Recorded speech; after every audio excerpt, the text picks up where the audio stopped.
Bapak Ibu dimuliakan Allah Subhanahu wa taala, insyaallah kita masuk ke hadis nomor 20. Hadis nomor 20. Hadis ini berbicara tentang malu. Kita bacakan hadisnya. An Abi Mas'ud Uqbah bin Amr al-Ansari al-Badri radhiyallahu anhu qala qala Rasulullah sallallahu alaihi wasallam inna mimma adraka an-nas min kalam an-nubuwwah al-ula idza lam tastahi fasna' ma syi't rawahu al-Bukhari. Bapak Ibu, hadis ini diriwayatkan oleh Abu Mas'ud, bukan Ibnu Mas'ud. Jadi ada dua sahabat. Satu Ibnu Mas'ud, Abdullah bin Mas'ud. Ini qurra'us sahabah. Ini imamul qurra' bahkan. Bahkan kata Rasulullah, bagi siapa yang mau mendengar bagaimana Al-Quran diturunkan kepadaku, maka dengarlah dari Abdullah bin Mas'ud. Ini Ibnu Mas'ud. Adapun dalam hadis yang kita bacakan, hadis nomor 20 ini Abu Mas'ud. Bukan Ibnu Mas'ud, tapi Abu Mas'ud. Nama beliau Uqbah bin Amr. Uqbah bin Amr al-Ansari al-Badri. Yang jelas beliau orang Ansar, bukan orang Makkah. Dan al-Badri. Di sini ada nisbah al-Badri. Badar. Ada dua pendapat ulama. Apakah nisbah al-Badri ini dinisbahkan kepada Abu Mas'ud karena beliau ikut perang Badar, atau karena beliau tinggal di daerah Badar? Karena Badar itu apa Ibu? Nama daerah. Sebagaimana kita sampaikan, termasuk nama Imam An-Nawawi. Itu bukan nama beliau, itu nisbah kepada sebuah daerah bernama Nawa di negeri Syam sana. Syekh Yasin Al-Fadani. Nah, itu beliau orang Padang. Syekh Khatib Al-Minangkabawi. Nah, itu nisbah kepada tempat asalnya. Nah, termasuk ini. Apakah nisbah Al-Badri yang diberikan kepada Uqbah bin Amr ini karena beliau ikut perang Badar, atau karena beliau tinggal di dekat Badar? Ulama berbeda pendapat. Imam Al-Zahabi rahimahullah mengatakan bahwa Abu Mas'ud ikut perang Badar. Dan ada dalil yang mengatakan itu. Adapun Al-Waqidi, seorang ahli hadis, khususnya di hadis Al-Maghazi wa Siyar, yaitu hadis yang berbicara tentang peperangan Nabi dan sirah, beliau mengatakan, Al-Waqidi mengatakan Abu Mas'ud tidak ikut perang Badar. Berarti penisbahan beliau kepada Al-Badri itu karena beliau tinggal di dekat Badar. Wallahu a'lam mana yang benar. Karena dalil yang mengatakan beliau ikut perang Badar cukup kuat dan ada. Dan dalil yang mengatakan beliau tidak ikut perang Badar itu datang dari Al-Waqidi, seorang muhaddits yang pakar tentang hadis-hadis riwayat-riwayat tentang peperangan. Jadi seimbang dan tidak penting bagi kita untuk memperdebatkan itu. Cukup kita mengatakan beliau seorang sahabat. Bahkan Bapak Ibu dimuliakan Allah, kemuliaan beliau bisa tampak di zaman Ali bin Abi Thalib. Ya, beliau ini menjadi wali Kufah. Beliau menjadi gubernur Kufah di Irak. Berarti bukan orang biasa. Istilah orang kini bukan kaleng-kaleng beliau, Abu Mas'ud. Walaupun kisahnya tidak banyak kita dengar. Tetapi Bapak Ibu, kalau ketika kita membaca kisah perang Siffin yang terjadi antara Ali radhiyallahu anhu dan Muawiyah radhiyallahu anhu, di sini ada mauqif, ada peranan Abu Mas'ud. Yang gara-gara itu setelah Ali bin Abi Thalib pulang dari Siffin, beliau diturunkan dari jabatannya. Karena memang waktu itu Abu Mas'ud mengatakan ini fitnah. Bahkan ada yang mengatakan semoga Ali bin Abi Thalib menang.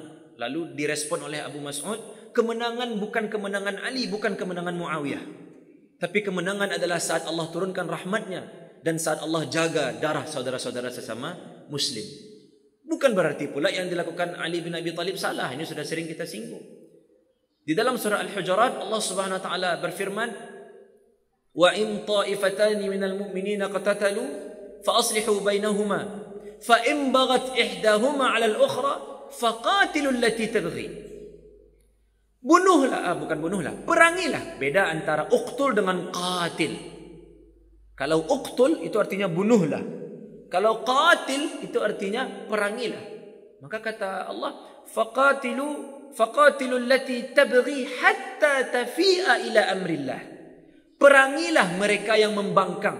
Perangilah saudara-saudara muslimmu yang membangkang atas hukum Allah sampai mereka kembali kepada Allah. Jadi tujuan kita memerangi mereka bukan agar mereka kalah, bukan agar mereka mati lalu kita ambil harta rampasan perangnya. Bahkan setelah selesai perang Jamal, ini terjadi sebelum perang Siffin pula, Imam Ali bin Abi Thalib mengharamkan untuk mengambil harta rampasan perang.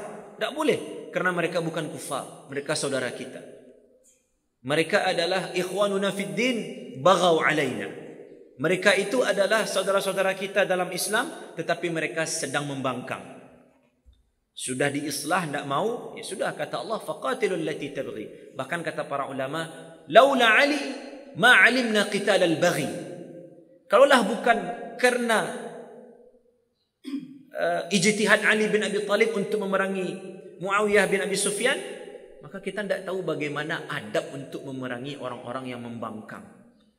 Jadi tujuannya bukan agar mereka kalah, mereka mati, mereka hancur. Tidak, agar mereka kembali kepada hukum Allah Subhanahu Wa Taala. Itu kata Abu Mas'ud. Jadi kemenangan itu bukan kemenangan Ali, bukan kemenangan Muawiyah, tapi kemenangan adalah saat Allah menurunkan rahmatnya dan saat terjaganya darah umat Islam. Nah, Bapak Ibu dimuliakan Allah Subhanahu Wa Taala, Abu Mas'ud mengatakan Rasulullah sallallahu alaihi wasallam bersabda, "Inna mimma adrakan nasu min kalamin nubuwatil ula." Kata Rasulullah, ada satu ajaran. Ajaran ini berawal dari Nabi terdahulu dan sampai hari ini masih diingat ajaran itu, bahkan masih disyariatkan. Apa ajarannya?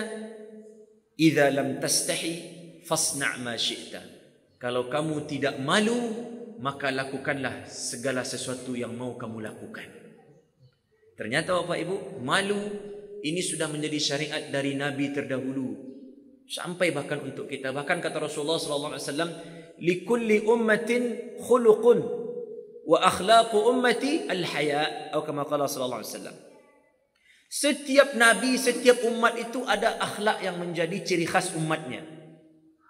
Dan kata Rasulullah, ciri khas akhlak umatku adalah malu. Pertanyaannya, masihkah orang bisa melihat kita sebagai umat Nabi Muhammad saat ciri khas itu sudah mulai redup, sudah mulai pudar, sudah mulai hilang? Bapak Ibu dimuliakan Allah, dalam sebuah hadis Rasulullah SAW bersabda, "Al-imanu bid'un wa sittun au bid'un wa sab'una syu'bah." Iman itu ada 60-an cabang atau 70-an cabang. Jadi iman itu tidak satu cabangnya. Makanya dalam banyak hadis kata Rasulullah, la yu'minu ahadukum hatta yuhibba li akhihi ma yuhibbu li nafsi, la yu'minu ahadukum, la yu'minu ahadukum. Bukan berarti tidak beriman, tapi tidak sempurna keimanan kalian. Kenapa? Karena banyak cabangnya. Jadi kalau kata Rasulullah, la yu'minu ahadukum hatta yuhibba li akhihi ma yuhibbu li nafsi, tidak sempurna keimanan kalian sampai kalian mencintai saudara kalian sebagaimana kalian mencintai diri kalian sendiri, berarti mencintai saudara salah satu cabang keimanan. Itu maksudnya. Lalu kata Rasulullah sallallahu alaihi wasallam, wa adnaha imatatul adha 'anil tariq. Subhanallah. Kata Rasulullah, cabang iman yang paling rendah adalah membuang gangguan dari jalan. Termasuk cabang keimanan. Atau kalau dulu diterjemahkan membuang duri dari jalan. Bapak Ibu dimuliakan Allah Subhanahu Wa Taala, membuang gangguan. Ketika kita jalan, lalu nampak gangguan di jalanan yang mengganggu maslahat pengguna jalan, lalu kita singkirkan gangguan ini, itu iman yang paling rendah. Lalu ada posisi kedua, seseorang berjalan, lalu dia nampak gangguan di jalan, dia biarkan. Dia tidak acuh, dia tidak peduli. Dia lewat saja. Asalkan tak tagaduh, engkau biarlah, dia pergi. Berarti imannya sedang hilang. Karena membuang gangguan saja itu udah paling rendah. Lalu ini kita biarkan saja, tentu imannya sedang hilang. Maka Bapak Ibu, bagaimana kira-kira keimanan orang inyo yang membuat gaduh di jalan itu? Dia yang menghambat jalan orang. Dia yang mengganggu jalan orang. Kira-kira bagaimana keimanannya? Wallahu a'lam bissawab. Semoga Allah ampuni kita dan semoga Allah beri hidayah kepada kita. Bapak Ibu dimuliakan Allah, wa adnaha imatatul adha 'anil tariq, kata Rasulullah bahwa iman yang paling rendah itu adalah membuang gangguan dari jalan. Wal haya'u syu'bah minal iman. Dan malu adalah sebahagian dari iman. Dari semua akhlak ada sabar, syukur, jujur, amanah, macam-macam banyak akhlak. Hanya malu yang disebutkan Nabi. Kenapa Bapak Ibu dimuliakan Allah? Karena para ulama mengatakan al-haya'u tajul akhlak. Malu adalah mahkotanya akhlak. Kalau seseorang sudah punya rasa malu, maka dia punya semua akhlak. Tapi kalau malunya tidak ada, maka jangan harapkan kebaikan darinya. Orang yang punya rasa malu, maka kemungkinan dia akan ghaddul basar. Ghaddul basar. Dia akan jaga pandangannya dari yang tidak pantas dia lihat. Orang yang punya rasa malu, dia akan sabar. Tidak akan mendasak-dasak, apalagi mendasak Allah, malunya. Bila doa ambu dikabulkan, itulah hilang rasa malunya. Tapi ketika dia punya rasa malu, dia sabar. Dia berdoa terus, berdoa terus. Orang yang punya rasa malu, dia tidak akan mencuri. Orang yang punya rasa malu tidak akan memakai yang tidak haknya. Tidak akan memakan yang tidak miliknya. Tetapi kalau rasa malu sudah hilang, walaupun bacaan Al-Qurannya bagus, indah, hafalannya banyak, maka subhanallah, kamu pernah melihat orang Bapak Ibu sambil murojaah, lancar hafalannya, tapi sambil merokok. Terlepas dari perdebatan hukum rokok halal atau haram atau makruh atau mubah atau segala macamnya, tapi ini membaca Quran sambil merokok, keluar ayat Allah dari mulutnya, keluar masuk. Na'udzubillah. Maka Bapak Ibu dimuliakan Allah, kalau malu sudah hilang. Makanya Rasulullah bersabda dalam sebuah hadis, al-haya'u wal imanu qarana'u jami'a, atau qurina jami'a. Kata Rasulullah, malu dan iman itu berteman. Mirip seperti dua sayap burung. Kalau satu hilang, maka hilang satunya. Artinya kalau seseorang itu sedang tinggi rasa malunya, berarti sedang naik imannya. Tapi kalau sudah hilang rasa malunya, hilang pula imannya. Al-haya'u la ya'ti illa bi khair. Kata Rasulullah, malu tidak akan mendatangkan kecuali kebaikan. Maka Bapak Ibu dimuliakan Allah SWT, malu ini adalah istilah yang dipakai untuk istilah positif saja. Adapun istilah saat kita malu mengerjakan kebaikan, itu bukan malu, tapi takut, cameh. Mungkin cameh. Bapak Ibu dimuliakan Allah, ketika ada orang nampak adiknya kawannya berbuat salah dan dia sebenarnya mampu untuk menegur, itu ditanya oleh kawan yang lain, "Bakal nak ditegur?" Malu ambo. Itu tidak malu, cameh. Ketika kita mampu mengatakan sesuatu kebenaran dan di tempat yang tepat, dan kita tahu cara yang tepat untuk menyampaikannya, kemudian kita tidak sampaikan, lalu dikatakan, "Kenapa tidak disampaikan?" Malu saya. Itu tidak malu, cameh, cemas, penakut. Kalau malu, la ya'ti illa bi khair. Malu itu tidak akan datang kecuali dengan kebaikan dan menghasilkan juga kebaikan. Jadi Bapak Ibu dimuliakan Allah SWT, kalau malu sudah hilang dari masyarakat, maka jangan harapkan ada kebaikan yang turun. Hari ini, na'udzubillah, terutama bagi, mohon maaf, bagi perempuan, bagi pemudi-pemudi kami sebutkan, remaja-remaja, pemuda-pemuda yang wanita, yang perempuan, harusnya mereka adalah sumber malu. Tapi coba lihat hari ini apa ini. Mohon maaf. Bercadar, jilbab besar, Pak Wis lengkap hijabnya, tapi pai nonton ke bioskop sama kawan laki-lakinya. Berfoto lo di situ, Pak. Tak malu kepada Allah. Dia sudah melengkapi atributnya dengan syariat Allah, lengkap sunnah dalam dirinya. Tapi yang wajib dia lupa. Dia harus malu kepada Allah Subhanahu Wa Taala. Apalagi yang tak pakai jilbab, lebih tak tahu malu lagi. Ada pula yang Allah sudah tutupi dosanya, dia berzina, Allah tutupi, tapi malah dia buka sendiri. Dan termasuk sebahagian umat hari ini yang tak tahu malu, ikut pula menyebarkan berita zina orang, perselingkuhan orang.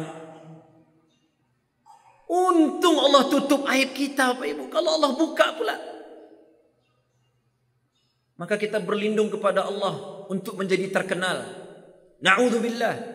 Na'udzubillah untuk menjadi viral. Na'udzubillah. Karena apapun yang dikerjakan oleh orang terkenal hari ini, tahu orang. Aku mohon maaf Bapak Ibu. Mungkin mayoritas kita Bapak Ibu, atau yang anak-anak muda lah, yang penikmat YouTube lah, mungkin 85% mungkin itu tahu isi kamar Raffi Ahmad. Kamar inyo jo bininya Pak. Yang itu privasi itu. Bahkan Islam melarang seorang suami dan istri berhubungan di depan anaknya. Aiko nyucalian kasurnya, nyucalian isi lemarinya, nyucalian sadonya. Hilang rasa malu. Mohon maaf, ini tidak benar. Harapannya apa? Agar orang banyak nonton, agar banyak yang like, agar banyak dapat uang. Bapak Ibu dimuliakan Allah Subhanahu Wa Taala, ini sampaikan juga ke anak-anak kita. Kalau mau jadi terkenal, terkenallah dengan yang baik-baik. Kalau mau viral, virallah dengan yang baik-baik. Kalau mau banyak like di media sosial, berikan yang baik-baik. Karena sebagian anak itu loh tujuannya. Nah, bilang tidak masalah. Kalau mau jadi influencer, menjadi orang yang memberi pengaruh untuk remaja teman-temannya, berilah pengaruh yang baik. Jangan sampai sebaliknya. Maka Bapak Ibu dimuliakan Allah Subhanahu Wa Taala, illam tastahi fasna' ma syi'ta. Kalau kalian tidak malu, maka lakukanlah apapun. Ada dua kemungkinan dari perkataan ini. Yang pertama, ini adalah ancaman dari Allah, bahwa kalau kalian tidak tahu malu, kalau memang hilang rasa malu dari kalian, lakukan saja apapun yang mau kalian lakukan. Lawanlah orang tua, tinggalkanlah salat, makanlah yang tidak hak kalian, pakailah yang bukan milik kalian. Atau ada lagi kemungkinan kedua, kalau sesuatu pekerjaan itu tidak membuat kalian malu, maka kerjakanlah. Seperti tadi beramar ma'ruf nahi mungkar, harusnya kita tidak malu kalau waktunya tepat dan cara yang tepat pun kita tahu. Maka Bapak Ibu dimuliakan Allah SWT, hadis ini singkat, tetapi ternyata hadis ini menjadi acuan utama semua akhlak kebaikan. Semua akhlak yang baik dalam Islam, sebutlah Bapak Ibu, apapun akhlaknya, terkumpul dalam 4 kata, 4 huruf. M-A-L-U, malu. Dan semua keburukan akan datang kalau 4 huruf ini sudah mulai pudar, apalagi hilang. Malu ini hilang, sudah. Yang lain akan datang. Na'udzubillah. Semua kebaikan tanpa kecuali akan datang dengan malu, dan semua keburukan tanpa kecuali akan datang jika rasa malu sudah mulai hilang. Wallahu a'lam bishawab. Bapak Ibu dimuliakan Allah Subhanahu Wa Taala.